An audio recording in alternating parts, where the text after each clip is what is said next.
in the interest of time, if you have any questions, feel free to email me. In the interest of time, we're going to go through Bill Kasdorf's presentation and then Eddie's presentation and do some questions at the end. So thank you, and Bill.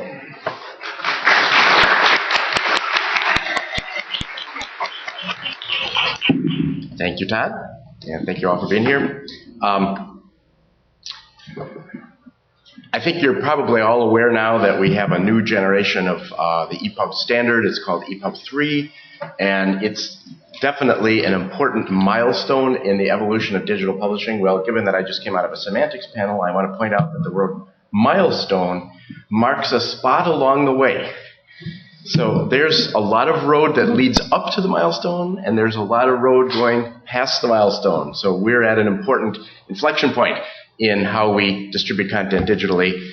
But I want to give you a little bit of context here so you kind of understand where this standard came from, how it's intended to work, and where it's going, because we're in a dynamic environment. So this is not something where the issues are all settled and we can stop worrying about it.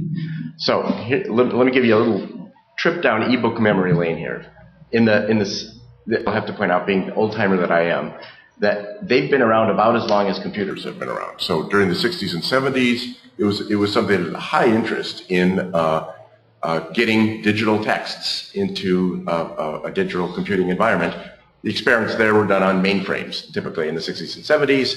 In the 80s, we started to see actual deliverable products, and typically in the form of CD-ROMs. And in the 1990s was the first wave of dedicated e-readers. So what you're looking at in the corner of the screen there is actually the Rocket eBook from 1998. It sure looks a lot like a Kindle, doesn't it? But that's a 1998 Rocket eBook. So this is not something that just suddenly sprang out of the cosmos and descended on us for our benefit. But during that time, what we realized is that we were building a Tower of Babel in terms of all the different formats, languages, tagging schemes, etc., that were used to create books. So the IDPF, actually the predecessor to the IDPF, what is now called the IDPF, was the Open eBook Forum back then. And in 1999, we published something called OEB, the Open eBook Standard. And that was actually the standard for quite some time, HTML-based standard for ebooks. In 2007, that standard had been evolved with a new nomenclature called EPUB. And coincidentally, when EPUB was first, this is the first generation of EPUB, when it came out, the same time the Kindle came out in 2007, not using EPUB. To the industry's great consternation, I'll have to say. It was a great frustration to us that the Kindle did not adopt the EPUB format. It would have made everyone's life a whole lot easier if they had. And then in 2010, the standard kept getting refined, so we had EPUB 2.0. Today's prevailing standard. Most of the ebooks that you prepare now are prepared to that standard. Interestingly, in 2010, when that standard was released, the iPad came out, and iBooks came out, another watershed. And that did adopt EPUB. So that was actually a very positive thing for the industry when Apple came out with this and based their format on EPUB. But what we realized at that time is that, typically the books that were being encoded as ebooks and in EPUB were trade books. They're fiction, trade nonfiction, etc., but not much else that got much more complicated really worked in that EPUB 2 generation. So publications like magazines, complex textbooks, complex STM books, which is of interest to this community, journals, etc., frankly, they just didn't work in that generation of e-readers and with that generation of EPUB.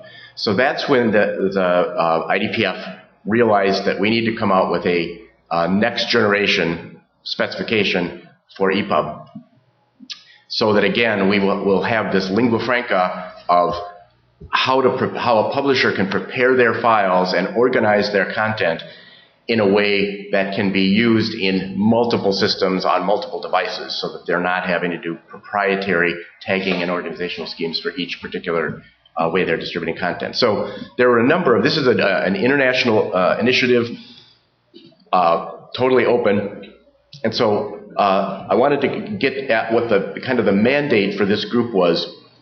First of all, it had to be based on open standards and on royalty-free standards. It has to support all types of publications. I often point out to people that the name of the standard is EPUB, not eBook. It's for publications, not just books. It needs now to enable multimedia. It needs to support languages throughout the world. This is not an English language or a North American initiative. In fact, a lot of the highest level of work going on right now is going on in Japanese in preparation for the Tokyo Book Fair that's coming up in July. So this is an international standard. So it has to support languages other than Latin alphabets and Western languages. Accessibility was a fundamental requirement of this standard, and I will have to say that, and this is a lead-in to Nettie's portion of this presentation, the DAISY consortium was absolutely invaluable in the creation of the EPUB standard. George Kirscher, who is the Secretary General of the DAISY consortium, which is the international organization that governs the accessibility standards, and Nettie will be talking about that, also happens to be president of the IDPF at the same time. And the chair of the leader of the EPUB 3 working group is also the CTO of the DAISY consortium and has now also become the CTO of IDPF. So we have an incredibly close relationship between this EPUB community and the accessibility community, which of course is in everybody's interest. Another thing that, just from a practical point of view for publishers and to be able to apply to this broader variety of publications, is that the standard had to accommodate much more sophisticated design and layout and typography than the old simpler EPUB 2 format could do. But it also has to be backwards compatible with EPUB 2. There are now literally millions of EPUB 2 books out in the world. And absolutely, it's fundamental that we could not create a new generation of this standard that made all those EPUBs that are in existence right now obsolete. So it is absolutely completely backwards compatible.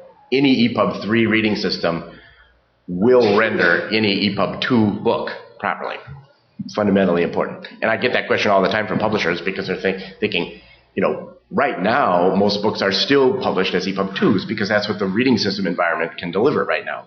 So, no, you're not wasting your time doing that. EPUB 3 adds on to EPUB 2, but it doesn't undo anything that's in EPUB 2. One really important thing, though, that's very different from the architecture of the EPUB 2 standard is EPUB 2 is what we call a monolithic standard. It's basically all one big standard, as is, for example, HTML is all one big standard. EPUB 3 is a modular standard. CSS, for example, is a modular standard. It comes out of specific modules, and this is actually very important for the concept of how this technology evolves, because what we've got now in EPUB 3.0 is kind of the fundamental basis for this next generation of EPUBs. We know that there will be more added on, and in fact, we're actively adding on at the end of my talk, I'll point out 4 active areas of work that are extending EPUB 3. But because we've created it in this modular way, nothing about the EPUB 3 standard that is currently published is going to get changed. It's, again, just going to get augmented with the new modules that do new things, but it means that anything that you prepare according to the current standard is still stable. Another thing I wanted to comment on is the composition of this working group. Now, my colleagues on the panel here know a lot about working groups, and they're involved in more of them than I am, I'm sure. But this working group, I will have to say nominally, I'm not trying to be pejorative by using the term nominally, had 170 members. Well, you and I know that 170 members aren't all putting in the same level of effort on a committee. The way this really works in the real world is there's 170 people signed up to be on the working group. Some percentage of them call in for the weekly or biweekly or however often they have their calls. In this case, in much of this development, it really was weekly. And then a smaller core group actually is really doing much of the work to getting the standard done. But I'll have to say I was one of the active members because I was chairing one of the subgroups.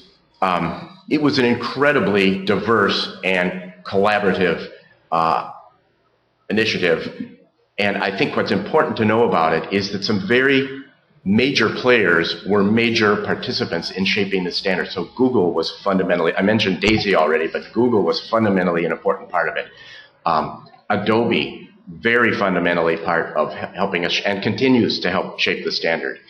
Barnes & Noble, et cetera. So lots of the major players, I mentioned some of the technology companies that are quite important, had a stake in getting this to work together.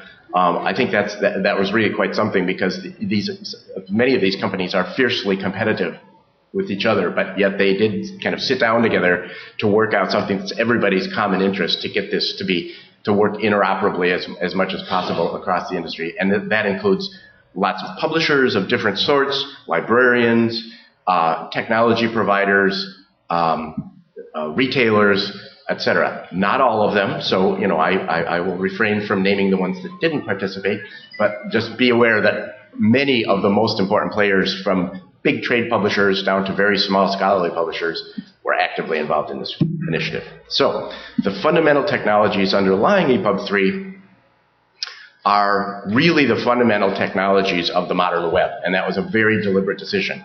The point was, we didn't want to create a specification for eBooks that would somehow diverge from how people were preparing their content anyway, to just work in the modern-based, web-dominated environment that we live in.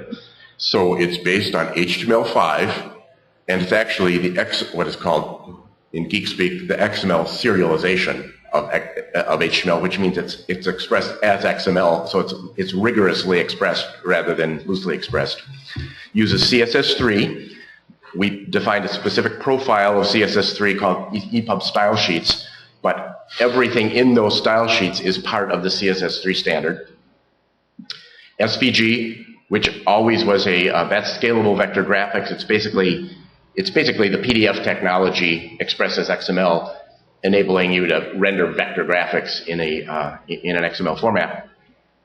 It used to be that you could include SVG as images within your content, but now it's basically raised up a level, so your content documents themselves can be SVG, and that's important to things like graphic novels, manga, comics, etc. That literally have to be rendered as a graphic intrinsically. The scripting to provide the interactivity is based on JavaScript, and again, it's JavaScript as used in the HTML5 standard. So wherever possible, we're aligning with HTML5, and we're aligning with these kind of prevailing web technologies. Dublin Core is the fundamental basis for the metadata. MathML is the presentational part of MathML. For those of you that recognize that there's a semantic MathML and a presentational MathML, it's only the presentational part that's in EPUB 3. But what that means is any upcoming fully EPUB 3 compatible reading system is supposed to be able to render MathML properly, which is a high interest to this group. This is not a high interest to most people in the world that are interested in EPUB 3, but this particular audience, that's an important concern. There are two types of fonts that are required. One is OpenType and one is WAF. OpenType is the dominant font format in the print world. WAF is the dominant font format in the web world. So you can use either type of font, but it has to be one of those two types of fonts. And we actually encourage the embedding of the fonts in this generation. And then a new aspect of EPUB is what's called media overlays. And this basically is what enables you to synchronize text and audio. It's interesting because, again, this came out of the accessibility community, and it's basically built off of a DAISY standard and the SMILE standard, etc. But it's actually surprisingly widely used because it's used for read aloud. Children's books really use this a lot because it gives you the ability to record the words and then track along and highlight the words as the text is being spoken. The media overlays technology is what enables you to synchronize that text, the XML markup text with the audio.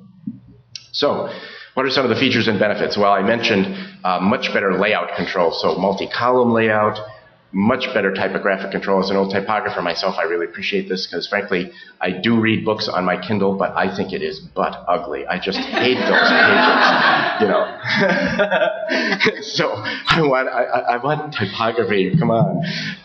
Video, audio, animations, interactivity, all fundamentally a part of EPUB 3. Multiple style sheets. What that means is that, typically, the CSS style sheet is what determines how your marked up content document is rendered. Well, in a typical Generation 2 ebook, it's rendered however it's rendered, right? The format is prescribed by either the limitations of the rendering device or the instructions that go along in the CSS. With EPUB 3, you can include multiple style sheets. So, one common application of this is there's a day version and a night version. So one is black letters on a white background, other is white letters on a black background, and your system can simply toggle between them, Whichever one you want.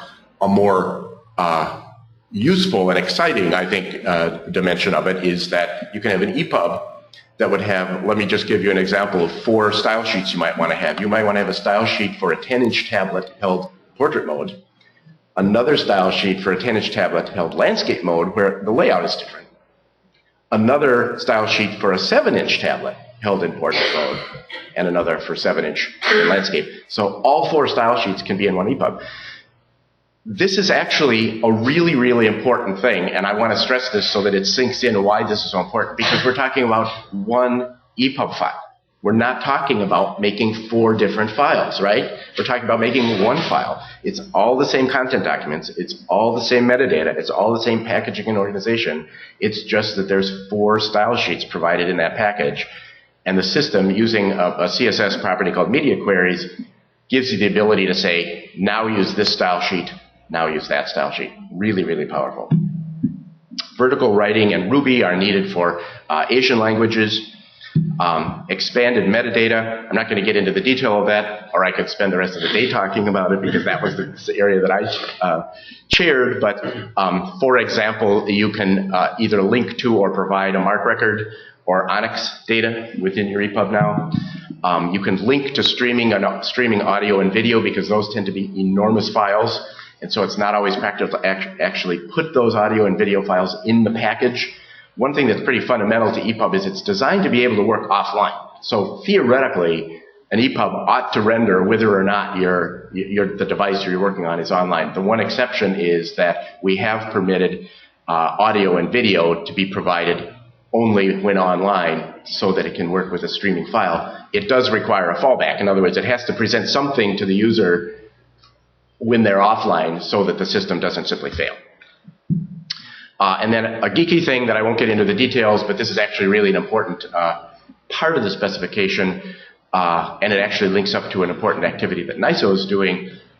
It's the canonical fragment identifier. Basically what this is it right now, to link to a spot in an EPUB or to any HTML file, you need to put an anchor or you need to put a URI.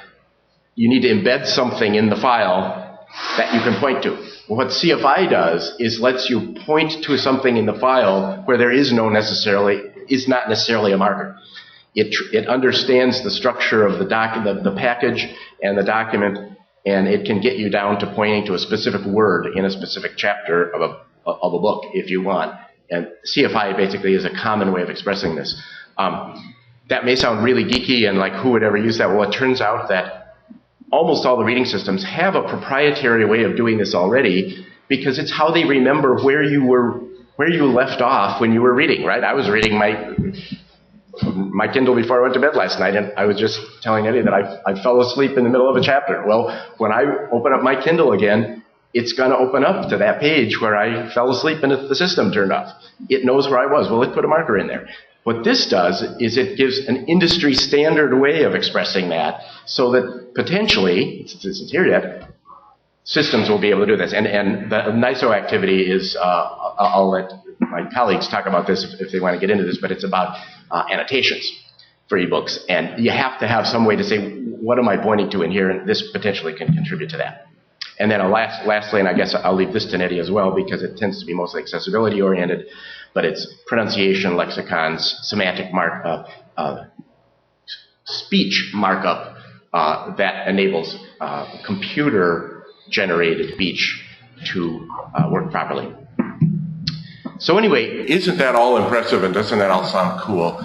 Well, this is the question I get every time from everybody I talk to is, oh, wait a minute, does it actually work anywhere yet? And the answer is no. Here's why the answer is no.